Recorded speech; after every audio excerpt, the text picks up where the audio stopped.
Here we go. The biggest week in the last 26 years in the history of Major League Baseball. It's coming up. We're going to break it down. We're going to keep things positive. We're also going to have some tough talks. Don't go anywhere. This is Locked On Brewers. You are Locked On Brewers, your daily Milwaukee Brewers podcast. Part of the Locked On Podcast Network, your team every day. Happy Monday, everybody. I'm Dominic Cotroneo, along with Vinny Rattino. Thanks for making us your first listen of the day. Today's episode is brought to you by BetOnline. BetOnline has you covered this season with more props, odds, and lines than ever before. BetOnline is where the game starts.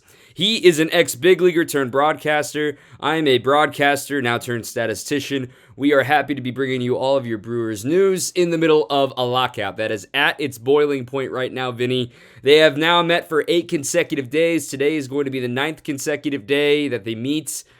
Wow. I mean, it's been a whirlwind to get to this point, but you got to attend the Arctic tailgate last week, and sure. I understand things looked a little bit different. Granted, shout out to all those fans that did show up, but it's not business as usual, is what we can tell over there at American Family Field. Yeah, no, I mean, look, best fans of baseball showed up. I heard there was about a good dozen of them that actually slept overnight in the single digits, which was very, very brave of them. But it also is a testament to the fact that, the Brewers in Milwaukee in the city have the best fans in the game, in my opinion.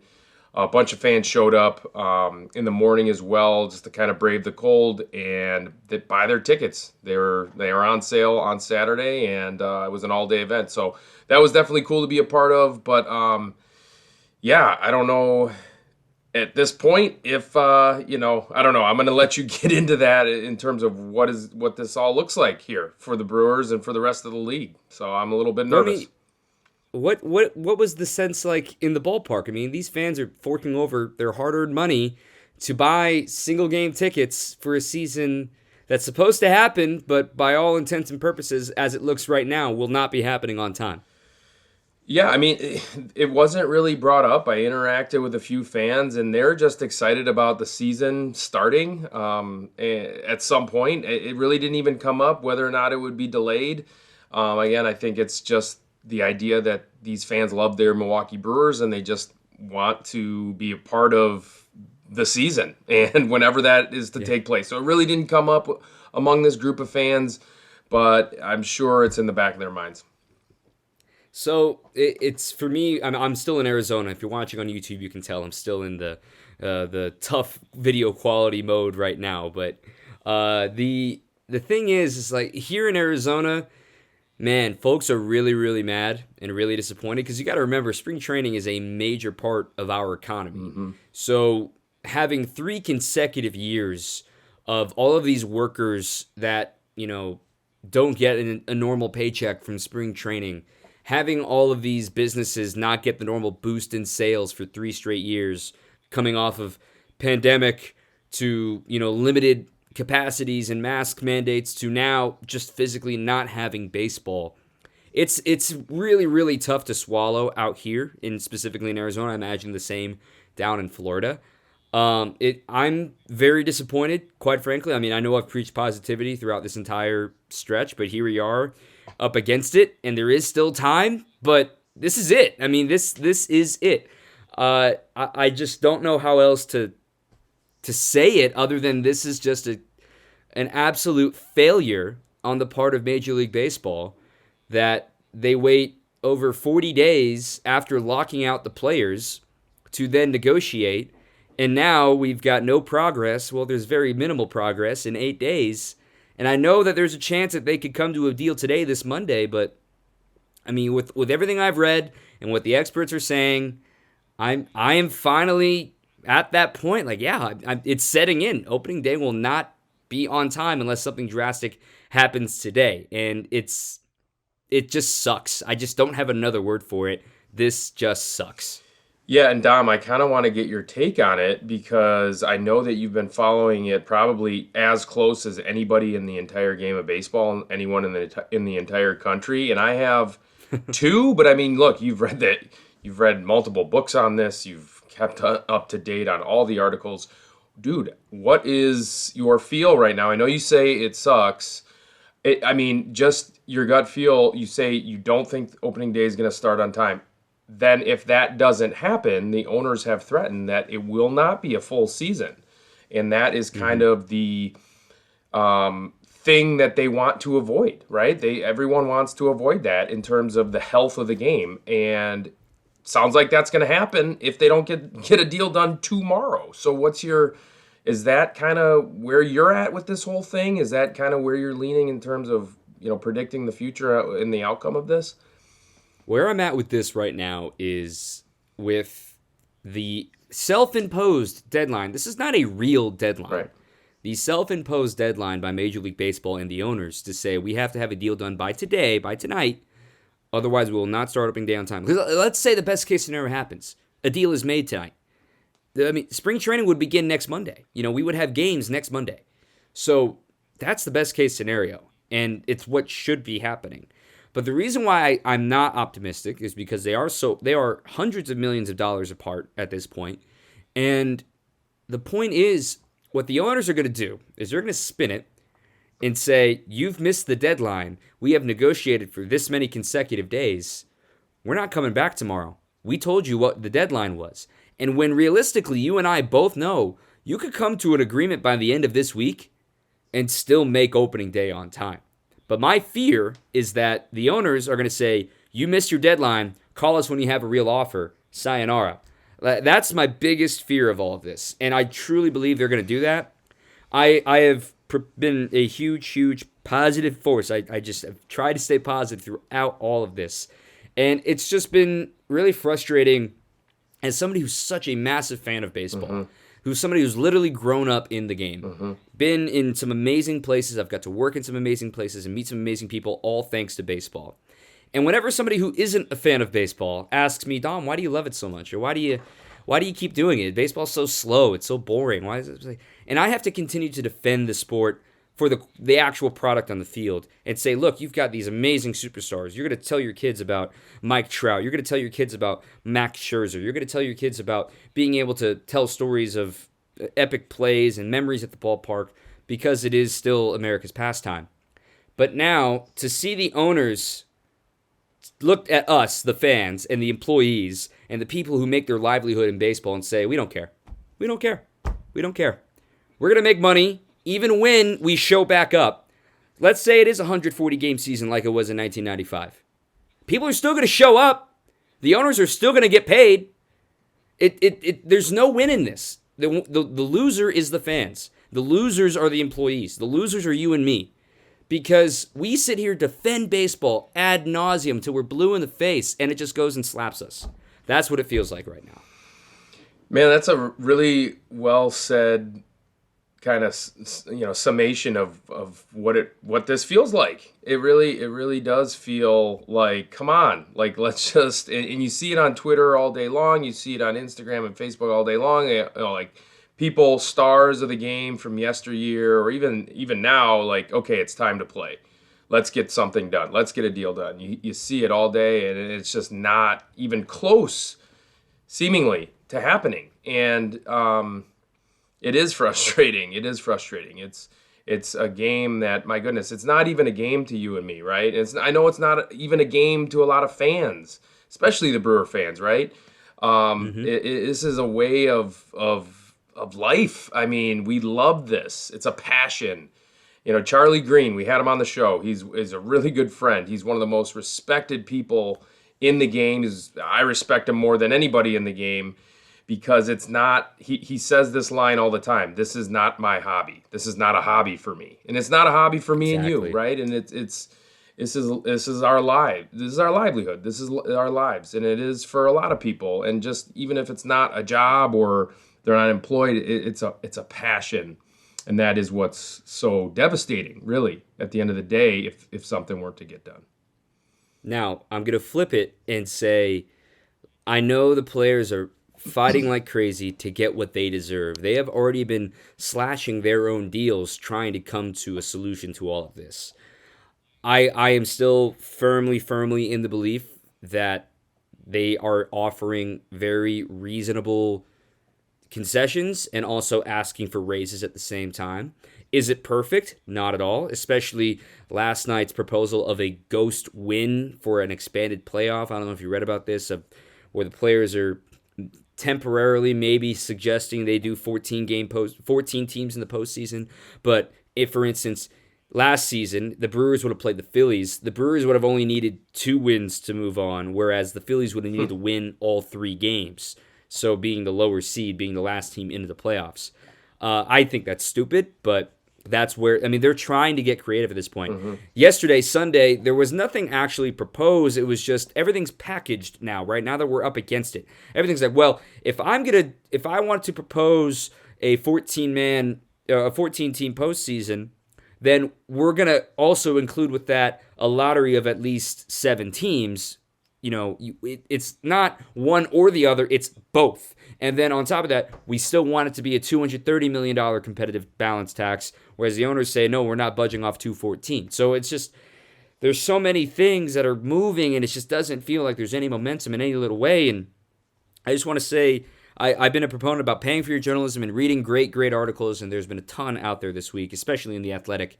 And I got to shout out Ken Rosenthal, man. The punches that this dude took this lockout, getting not being renewed at Major League Baseball Network. Remember, Major League Baseball runs MLB Network. Okay, reminder. So what you see on MLB Network is still approved by the league office, which is why you don't see as much programming about the lockout and why you see all these repeat games and nothing good, because they don't want to keep talking about the lockout. You got, like last night, we got 20 minutes of lockout talk. I mean, it's just ridiculous. But again, Ken Rosenthal has been telling the truth. Ken Rosenthal is not afraid to call a spade, and not afraid to criticize the commissioner of baseball, Rob Manfred.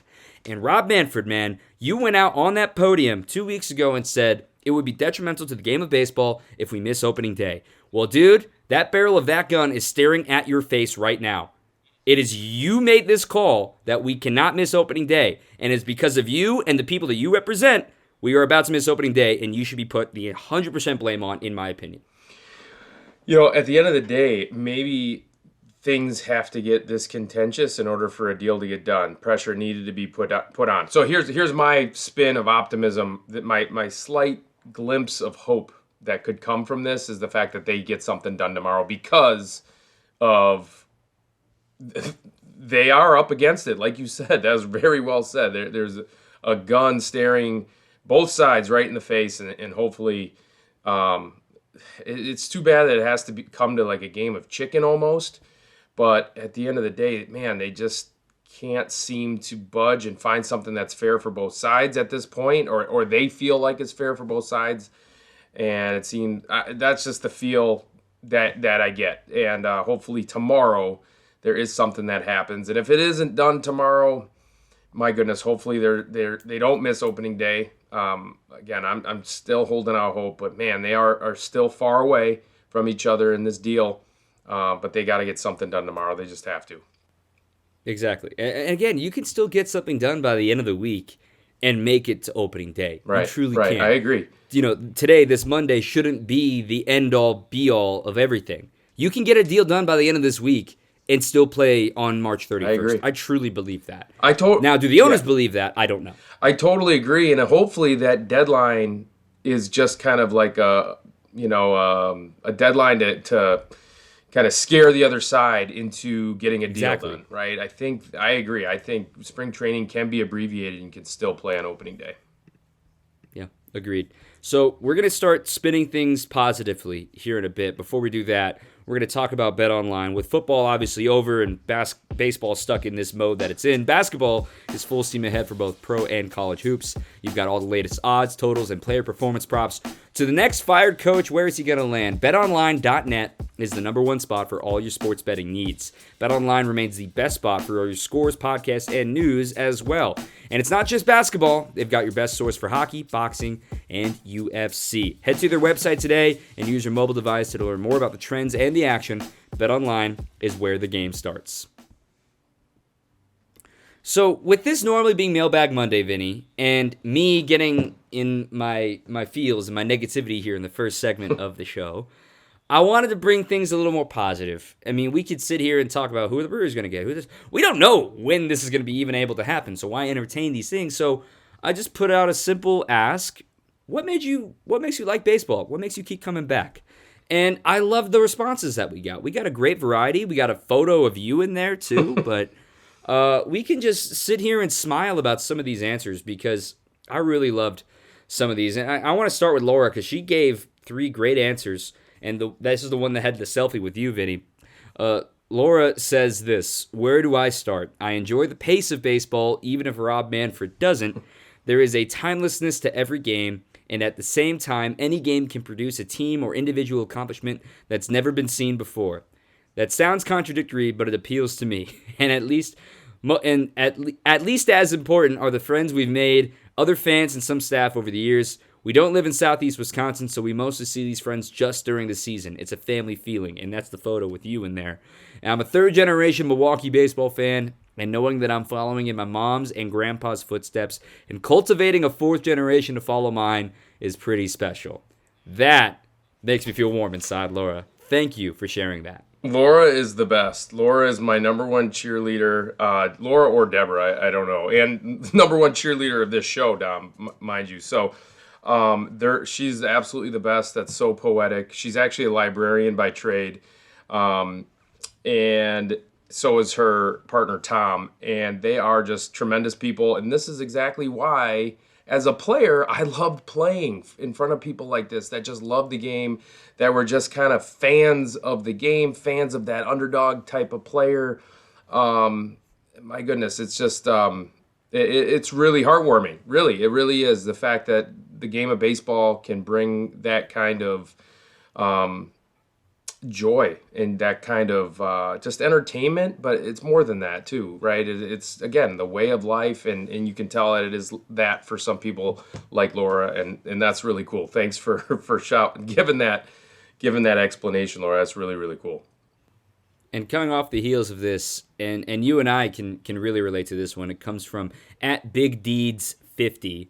Spending time with the family at the ballpark. Love seeing the joy baseball brings my son. It makes me feel like a kid again. Now, you got to play this kid's game at the biggest stage. And you talk to a lot of guys, no matter how long they spend in the big leagues, it doesn't hit you until after the fact. Did it ever hit you in realizing, truly a child's game, a childhood dream comes true in this game, and you see the kids in the stands that are all dreaming of the exact same thing? I got to tell you, Dom, and this is going to sound cheesy, it's going to sound unbelievable and not believable. I didn't take one day for granted. I thought I was the luckiest guy in the world for being able to play the game. I really, I came to the ballpark every day with a smile on my face, with expectations of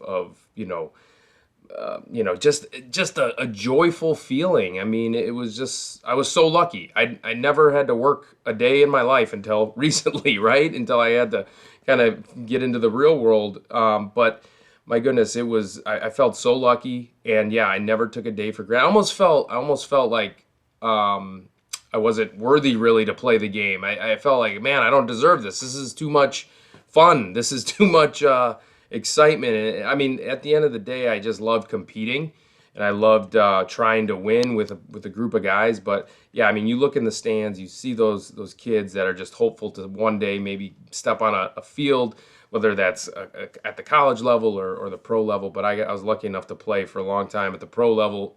Didn't care where I was playing, big leagues, minor leagues. I always thought it was such a just a privilege. I really thought it was a privilege every single day. It was cool. That's a well said, my friend. It's a beautiful game, and it just it's beyond compare. There's nothing quite like it. So, Dom, I'll say even on this side, I feel the same way, right? I know that it's not it's not playing, but it's the ability just to come to the ballpark, right, and cover the great game. I'm sure you feel the same way. Do you not? Oh yeah, it's especially over the last 2 years for me. I know, I'm not going to bore folks with the details, but, my last 2 years have been really tough. But baseball's been the constant in the middle of it all. So It's just been, like you said, you don't take a single one for granted, because when it does get taken away, you realize what you had. It's very much you don't realize what you have till it's gone. And what stinks is, as we move further and further into this lockout, we are going to hit this moment come, if, heaven forbid, if we're on March 31st and there's no agreement, we're going to sit here and be like, oh my God, we need some baseball right now. So that's why we love this dang game so much. It's just so many little things. There's so many more we have to get to here as well. This was a good one from Chuck, getting some more of the senses involved here. Chuck says, so many things. The smell of the grills as you walk through the parking lots, seeing familiar staff in the stadium and having good conversations, high-fiving random fans after a big home run or strikeout, and the sound of the ball hitting a glove or a bat. Every year, spring training, you get the reporters out of the backfields, and you get those first videos of live batting practice or live throwing or whatever, and you hear just that so clean pop and that so clean crack of a bat, and there's just a rush that comes through you when you hear that in February as you look outside and you see snow and gray of just, oh, it's coming, here we go. This beautiful game with so many auditory and sensual varied experiences that just make it one of a kind, and that's a great way to put it by Chuck. Yeah, it almost reminds me of the speech from the movie Field of Dreams, my all-time favorite movie, where, the thrill of the grass, Joe Jackson, Shoeless Joe, is giving that speech about why he loved that game so much, and he would have played for nothing, and that's it right there. I mean, it's the crowd rising to their feet when the ball's hit deep, and it's just really, it gives you chills. It really does, and it doesn't matter who's doing it. It doesn't matter if it's a minor league game. It doesn't matter if it's an A-ball game or a playoff game like Rowdy Tellez did this last year against the Braves. I mean, those moments they're just special. I mean, it's not to be cliche, it's also timeless, right? It's time doesn't matter. It stands still. And that is one of the cool things about baseball as well. In the present moment, time, it doesn't matter. So, and that's a great point from one of our replies here as well. Leads me to my next one from Jason. He says, the beautiful serenity of the game that can shut the real world out for 3 hours or so. Because for those 3 hours, and you get locked in, you and I know this, from us doing a game on our own, or when you're doing pre and post and I'm doing stats, and you just get locked in when it's a close, tight pitcher's duel or whatever, something historic's happening. Nothing else matters for those 3 hours, and that's just a great thing. Yeah, and there's so many moments in the game too, in those 3 hours, that can change the outcome of a game. It's quite remarkable when you go back and you think about maybe a pitch that was called a ball should have been a strike, or if a batter swung at a pitch that he shouldn't have, or if there was a little bit of a lapse in the fielding, or every little tiny thing about the game is a game in and of itself, and that's what I love so much about it. I know you do too. You kind of love the analytical part of it and seeing the game within a game too. So that is, I love that idea though. The serenity of it and can get lost for 3 hours. That's really cool. I got a sentimental one before we take a quick breather. This one comes from Michael Garfoot, who's interacted with us a lot, and we appreciate your listenership, Michael. I think of my dad and grandpa. Me and Gramps are left-handers, and he gave me his old first base glove years ago. My first MLB game was with him and my dad to see Cal Ripken at City Stadium in County Stadium in 1994. Neither of them are around anymore, so baseball is my way of connecting with them. I mean, it is a family game, and you mentioning Field of Dreams, it is about family and that the connection of a father and son and the generations that go on. It doesn't have to be just a father and son, a father and daughter, a mother and son. I mean, for me, obviously, I grew up in a baseball family, and my mom is the superhero baseball mom, I got two younger sisters, neither of whom played softball, but, having my mom be the superstar mom, driving me to all the travel ball tournaments in high school baseball, and saving the day when you forgot something, or bringing a Gatorade to the dugout, that kind of stuff. And then obviously my dad being a broadcaster and getting that connection with him, playing catch, on big league fields is something I'll never, ever take for granted. And it's just those connections that you get. And you being a father of three daughters, it's definitely special for you, I imagine, too. Yeah, it is. I mean, and who's to say or who's to know whether or not they're going to get into the game? But I look back into my upbringing, and my dad was one of those dads who would drop anything at the drop of at the drop of a hat. He would drop whatever he's doing if I asked him if he could throw me batting practice, and that was the type of guy and the type of father he was. So I mean, he and I really connected through the game of baseball, and I know he was right there with me and my mom in the journey towards the big leagues. I know my mom could never watch an at bat of mine or look at a box score. She said she was too nervous. But yeah, I mean, it brings families together. Yeah, it was just, again, just a remarkable. I'm just getting sentimental here over here, just staring off into the distance, thinking about the game and what it's meant to me. And, I know that, but I don't think I really sit back and think about it enough like this. This is fun. This is fun. So we'll take a breather, let you sit and be sentimental and soak it all in for a minute. While you do that, I'm going to tell everyone about Built Bar. Here we are, last day of February. Keep it going with those New Year's resolutions, of course. And if eating healthy is one of those resolutions, Built Bar can be a part of that solution. It's great because you're actually eating something you enjoy eating. It tastes like a candy bar because it's made like a candy bar, but actually delivers like a protein bar. It's covered in 100% real chocolate, low calorie, and high protein. 130 calories, 4 grams of sugar, 4 net carbs, and 17 grams of protein. If they think a flavor might be good, they'll make it. It's delicious. They are all good for you. Mint brownie, coconut almond. And this month they've got white chocolate cookies and cream. So you should go order it today, by the way, here, the last day of the month. And it's a typical candy bar can be like 200 to 300 calories. Again, this is only 130 calories. And they've also got the puffs. They're amazing. It's a protein-infused marshmallow. They've got cinnamon churro, coconut marshmallow, and banana cream pie. They will be your favorite. They figure out how to make it taste good first and then make sure it's nutritious after that. They've got their priorities in order. Go to Built.com, use the promo code LOCKED15 to get 15% off your order. Again, that's at Built, BUILT.com, and use promo code LOCKED15, LOCKED15, to get 15% off at Built.com. And today's also brought to you by Rock Auto, of course. With the ever-increasing number of makes and models for your car, it's now impossible for your local chain auto parts store to stock all the parts you need. Why endure pointless or seemingly intimidating questioning and wait for the person behind the counter ordering parts on a computer when, well, you can just do it yourself at rockauto.com. You can choose to spend 30, 50, or even 100% more for the same parts at a chain store, or you can go to Rock Auto, a family business serving do-it-yourselfers for over 20 years. They have everything your car could ever need: brake parts, tail lamps, motor oil, even new carpet. I actually just ordered a new headlamps for my car, for the car down here in Arizona. My mom's headlight was out. We had to get new headlamps. Went straight to Rock Auto. And if you write in the section of how you hear about us, let them know that Locked On sent you to Rock Auto so they know that we sent you. Amazing selection, reliably low prices, all the parts your car will ever need. RockAuto.com. All right, a handful more here, Vinny, and a couple of them overlap here. And this leads me into a question for you.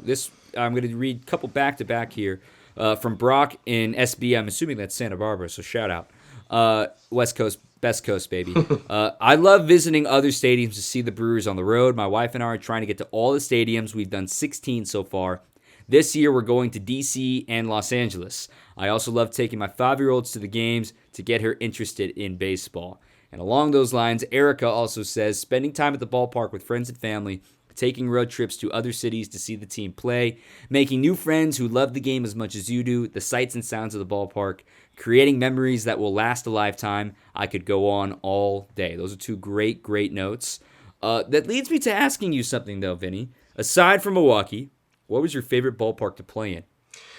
So first of all, shout out to Erica, because I know she's a big, big fan of the show, and she's a tremendous Brewers fan. You can see her all over social media and Twitter, just getting pictures with players and stuff like that. So shout out to Erica there. But my favorite stadium to play in, believe it or not, and please don't, tar and feather me for saying this, Brewers fans, but it is Wrigley Field. Loved it. I thought it was super cool.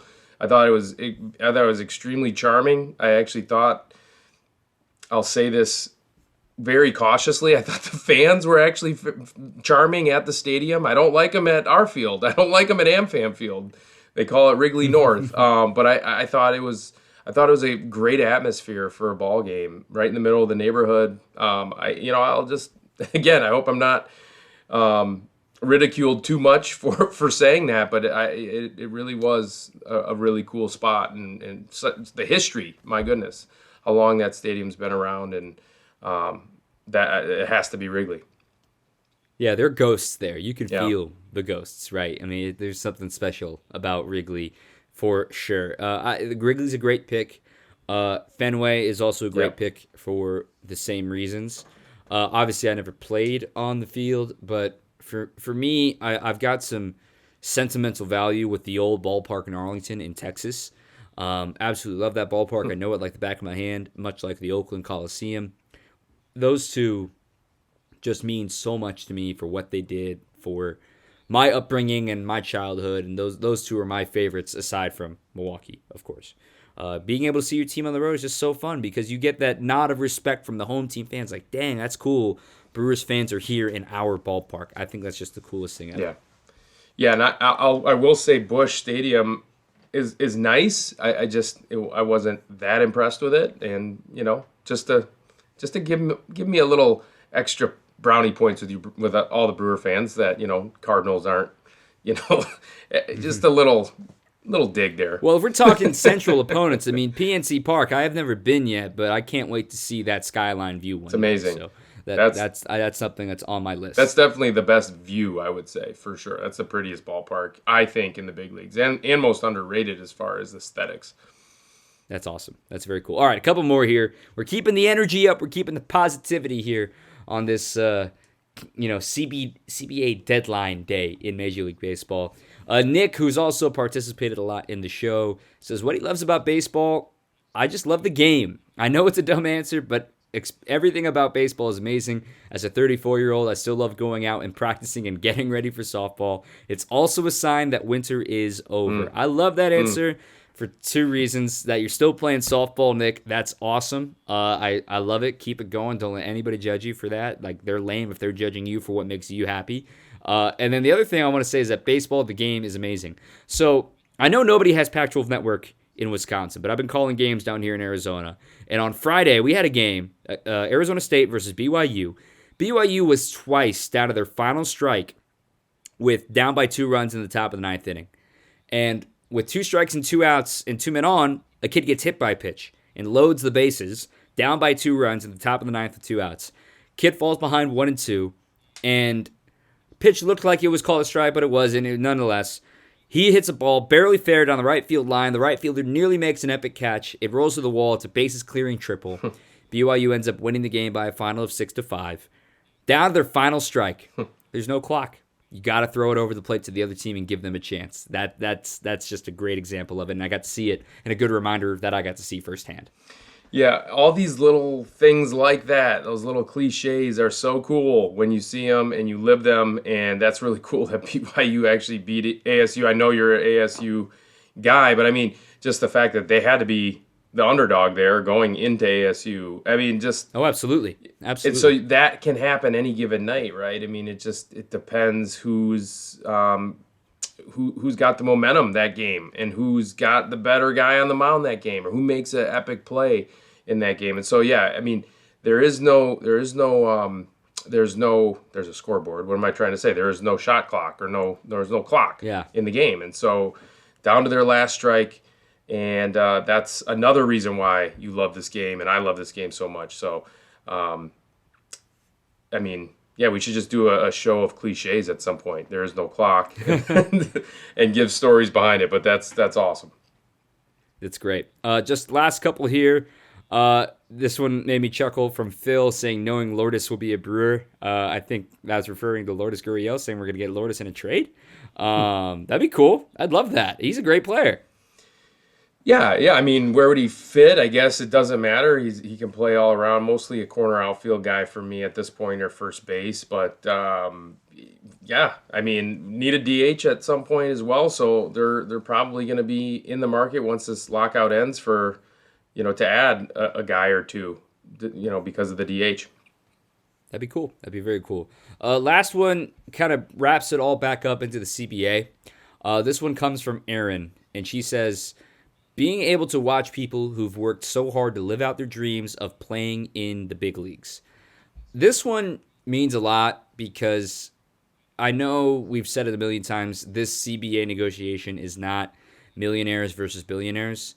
This is the millionaires fighting for the thousandaires, trying to get them what they're worth. Because if you're working at a career for 14 years, right? Let's say from age 10 to 24, right? Like I'm saying, like I'm using baseball as an example. If you work at something for 14 straight years, if you're working at your office every day for 14 straight years, wouldn't you expect a raise? Wouldn't you expect to be paid for your performance? Wouldn't you expect to be recognized for what you've done to get to this point? That's what we're fighting for here, is for the players that are not at free agency yet to make sure that they can get a little closer to what they're worth. Because this is a lifelong dream. This is a kid's game, and this has put so much work to get to this point, to be fighting to play the game of baseball. And it's amazing to watch a big league debut or a first hit, a first strikeout, things like that, because it puts it into perspective when you see them hugging their parents and you see everything, their waves of emotion. This is not an easy game to play. It's even harder to make it to the big leagues. And we just want to see these moments happen again in good faith. Yeah, I mean, and they will.